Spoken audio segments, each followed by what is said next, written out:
Good morning, everyone's. How are you today, my sister, I'm good. sistress? I want, Sistress. I want to finagle with my shot. Do you remember how I showed you?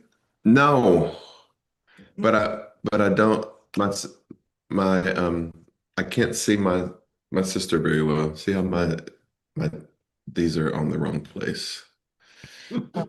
That is. I'm special. I'm special. I am technologically illiterate, and I own it.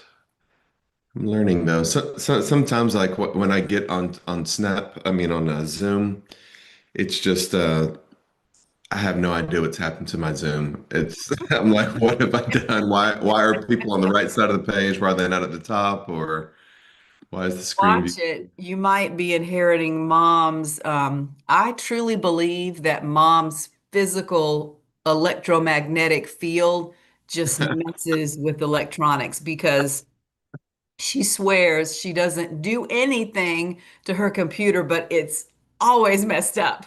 And I was like, Mom, you sit in front of it and it just goes, it just cannot handle her electromagnetic field. That's about how I do things. Yeah, I don't even know sometimes. And then it's Brandy always says to me, "Have you rebooted your computer?" I'm like, I think so. Yeah. Um, I know. Probably. I was on the phone the other day with a financial planner lady, and she was asking me questions, and I was going, I was trying to sound like I knew what she was talking about, and then I was finally like, I don't know what you're talking about. You're gonna have to explain that to me. No. I don't know what that means. So I bought some shirts on at TJ Maxx. I'm a Maxinista. So they're actually nice shirts, but when I washed them the first time, I didn't want to dry them. I wanted to hang let them like hang. And when I grabbed it out of the washing machine to do this to hang it over, I grabbed too hard. Look at how hard I grabbed. It's Well, like are you sure you didn't hang them on a hanger to dry them, did you? Because what on a that'll, hang.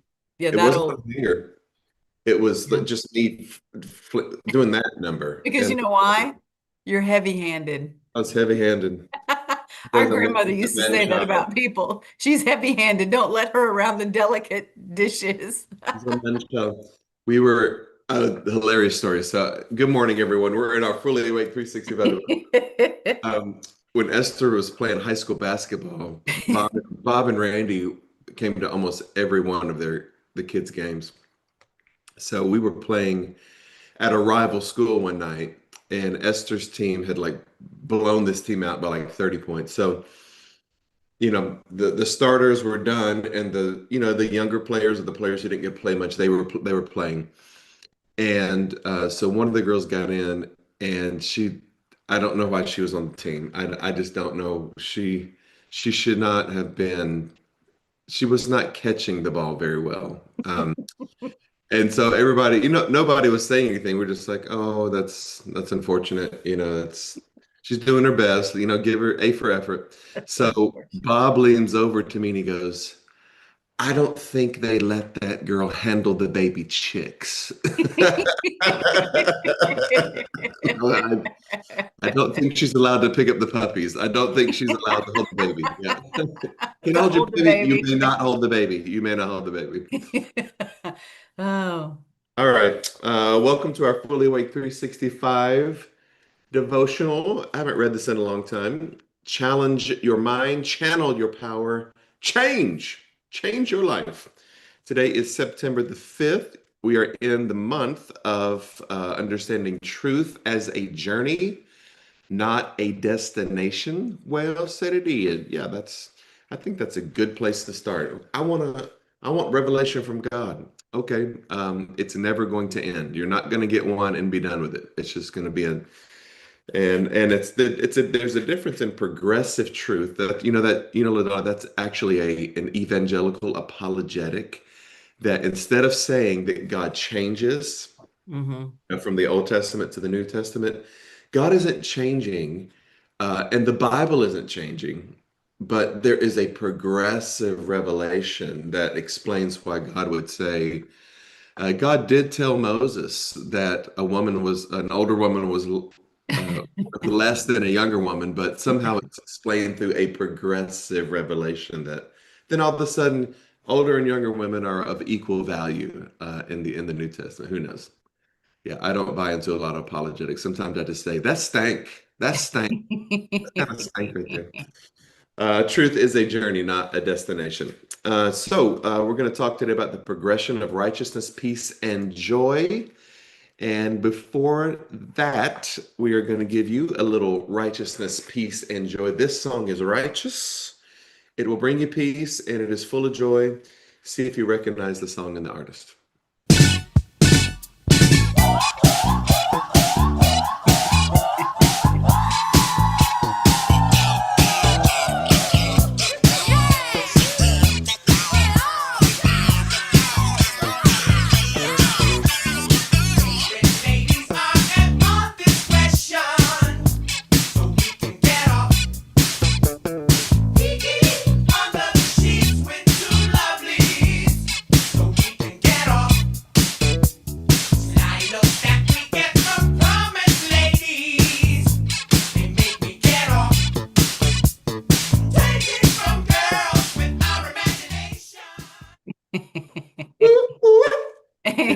That's why when I got on this morning, I immediately went, Yeah. still got my morning voice. All That right. song always reminds me of our brother cousin Dana Harris because he loved to dance to that with his famous tilt when we Built. were in high school. And I believe the Southwest DeKalb High School Marching Band actually played that song. There were so many dances that I heard that I saw come and go with older siblings, cousins, and then I'm the youngest in the family, so I saw all of their dances kind of come through, and then our dances. I think probably the prep was the one I remember the most. Mhm. The prep was kind of like the go-to. The tilt was a big one. And if everybody knows me, I think I'm an ally. But I know what you're gonna say. there was a dance at Southwest Camp called the The Sissy, sissy. and it was like they would do, and I was like, what is this dance called Yes. the Sissy? Do you Yeah. remember the Sissy? Oh yeah, I did it. Yes. You know who was great at that dance, who always did that dance when we Tony danced together? Price, And Joe Calhoun. the They joke loved out doing there. that. Yeah. Tony Price did the Sissy. Yes. Yeah, the Cabbage Patch, then I was an OG by the time the Bankhead Bounce came around. Yeah, those are all after my time. That was like Those that were doesn't all count. after I stopped dancing. That's 90s dances. Yeah, yeah, I was done. I was married and having children by then.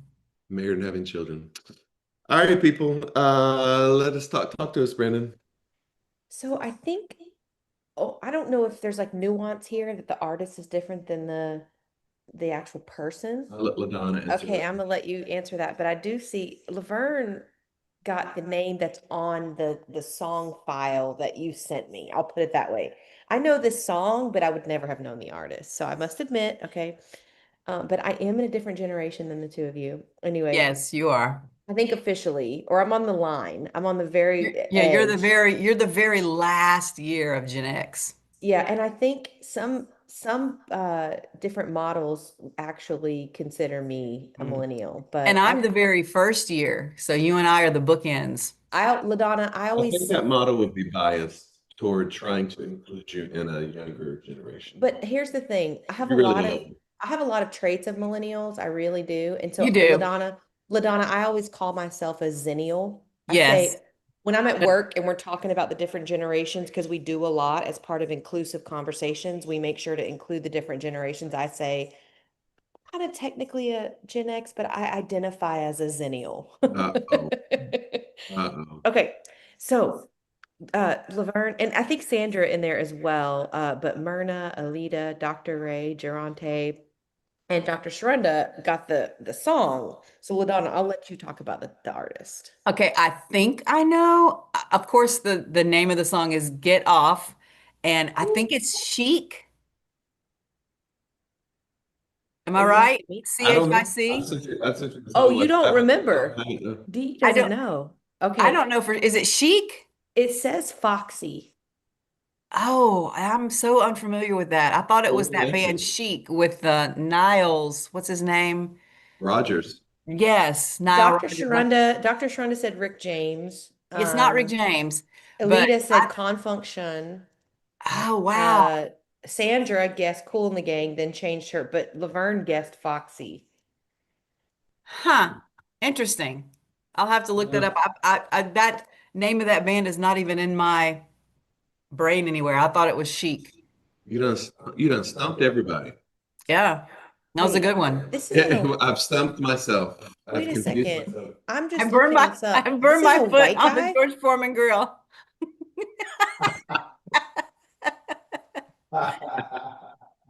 It looks like this is a white guy. Is no one gonna check on me? Oh, I don't think that. It It's would. a white guy?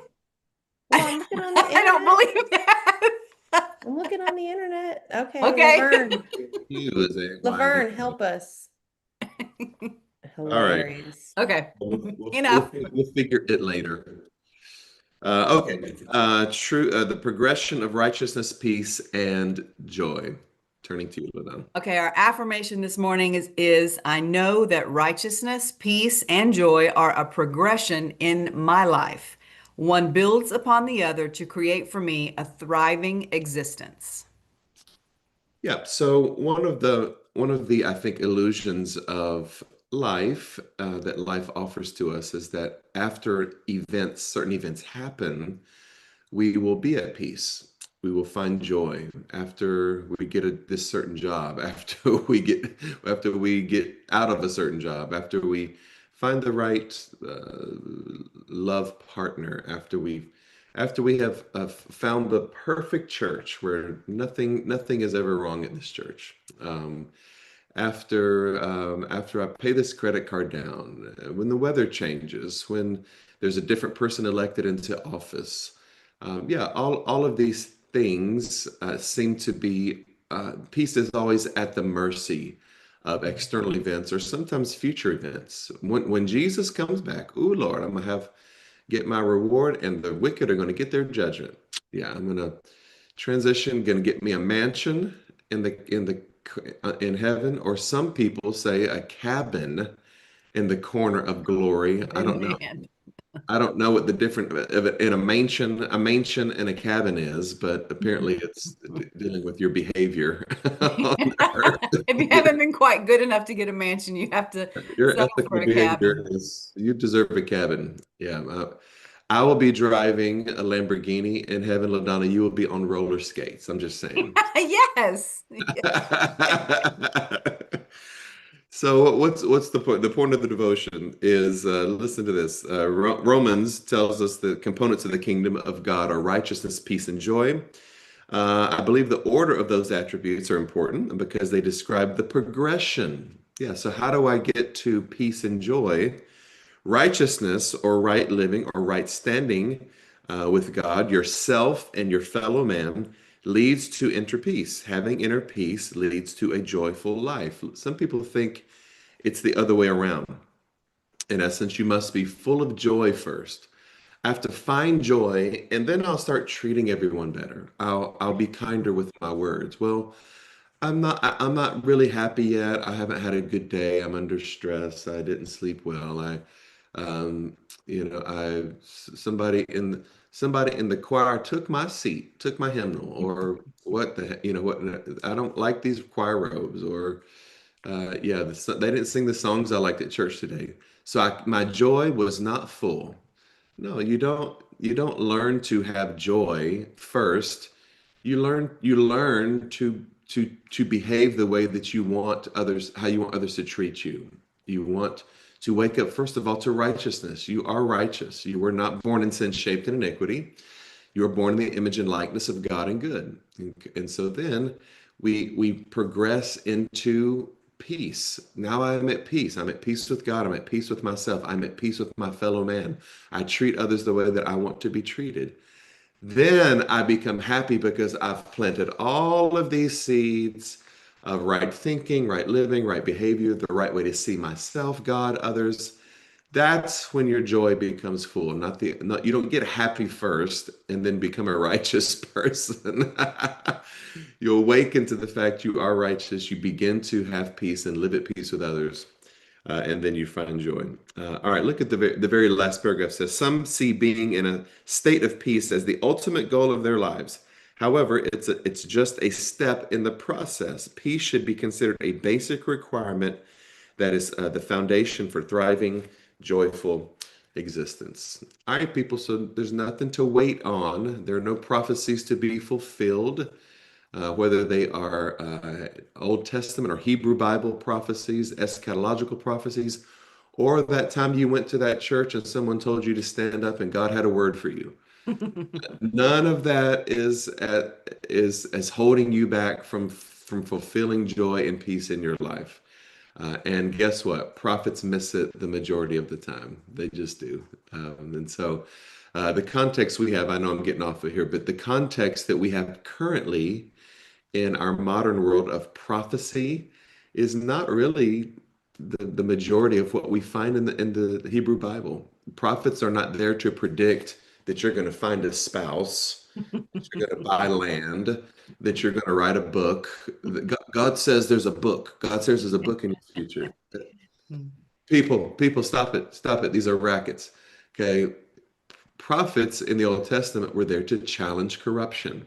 They were there to chide kings, to bring people back into right thinking and treating each other right. That's what the role of the prophets were. And so I have a prophecy for you today. Here it comes. Thus saith the Lord, do unto others as you would have them do unto you. That's the prophecy. That's the only Old Testament prophecy that you need.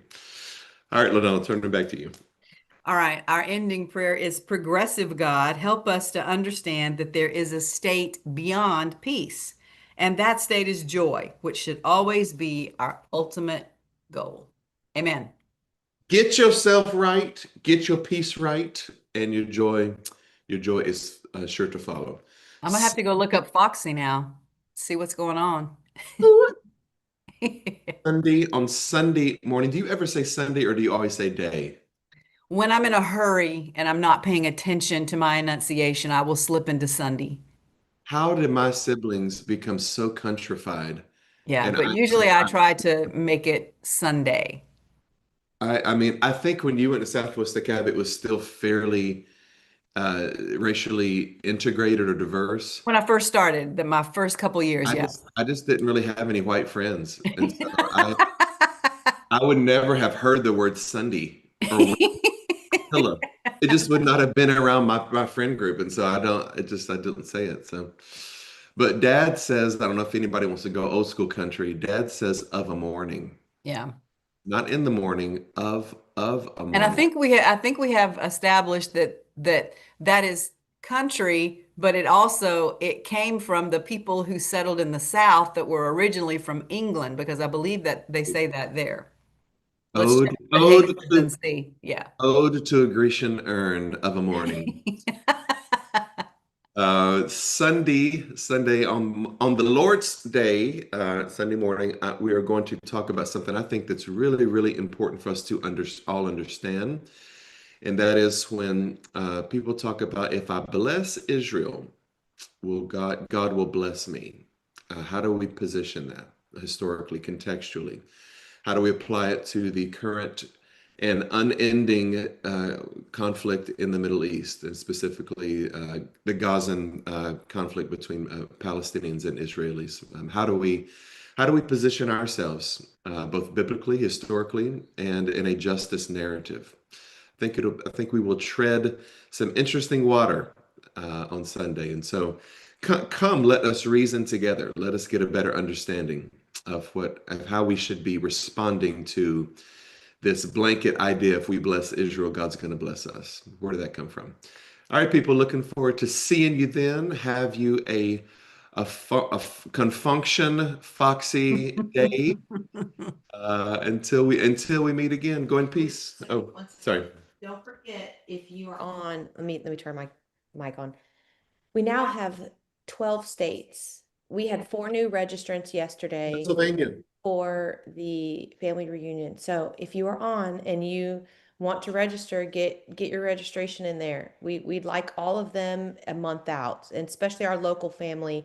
We are starting to see an uptick in the local our local members registering. So get your deposit in. $50 deposit is all you need to register, so we can start planning. But I know you're excited that our new friends, Dan Yeah. and Ben, are coming. So Our new friendos from Philadelphia or Pennsylvania are coming. We're very excited about it. yes, okay. Coming all the way to the ATL to see us. All right, peoples, have a great rest of your day. And Brandy, by the way, you blessed me with the word uptick.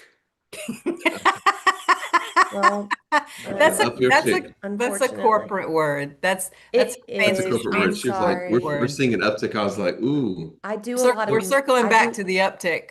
That's part of the generally accepted accounting principles and the Shut- standard of the Shush your mouth. Shush your mouth. Now listen, LaDonna, I don't use the word circle back. Good. I just got so over Reach out. that. But I do say reach out. I do. You just it's such a warm way of saying reach back out to me. Like I'm here for you. All right. I hope everyone has an uptick in joy, peace, and righteousness. Glad I could be here for you today. All right. Go in peace. See you guys later.